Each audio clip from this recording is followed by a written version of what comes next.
Dear viewers, রাজ্য গ্রন্থাগার দপ্তরে নিয়োগের বিষয়ে একটি গুরুত্বপূর্ণ আপডেট উঠে এসেছে, যেটা আমরা তোমাদের মধ্যে শেয়ার করব।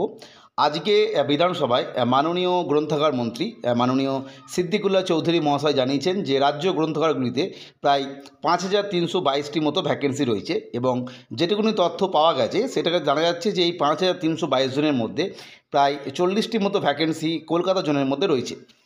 যাই হোক, এই ভ্যাকেন্সি রিলেটেড নিয়োগের বিষয়ে যে ডিপার্টমেন্টাল যে সমস্ত প্রসেসগুলো থাকে সেগুলো চলছে এবং ধীরে ধীরে কিন্তু বিজ্ঞপ্তি আসবে এবং তারপরে পরীক্ষা বা অন্যান্য প্রসেসগুলো হবে। ফলে আমরা বুঝতে পারলাম যারা বিএলআইএস করে বসে আছো পরীক্ষার জন্য, তাদের একটা পরীক্ষা দেওয়ার সুযোগ তৈরি হচ্ছে।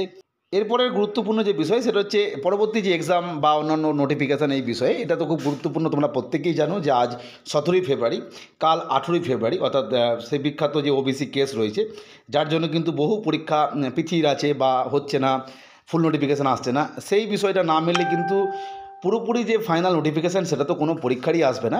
ফলে আপাততভাবে আমরা বুঝতে পারলাম যে গ্রন্থাগার ডিপার্টমেন্টে নিয়োগের জন্য একটি বিজ্ঞপ্তি আসছে।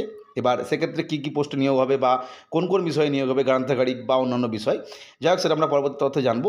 মোটামুটিভাবে আজকে আমরা জানলাম যে রাজ্য গ্রন্থাগার দপ্তরে কিন্তু 5322টি মতো ভ্যাকেন্সি রয়েছে এবং তার নিয়োগ প্রক্রিয়া কিন্তু ধীরে ধীরে শুরু হচ্ছে।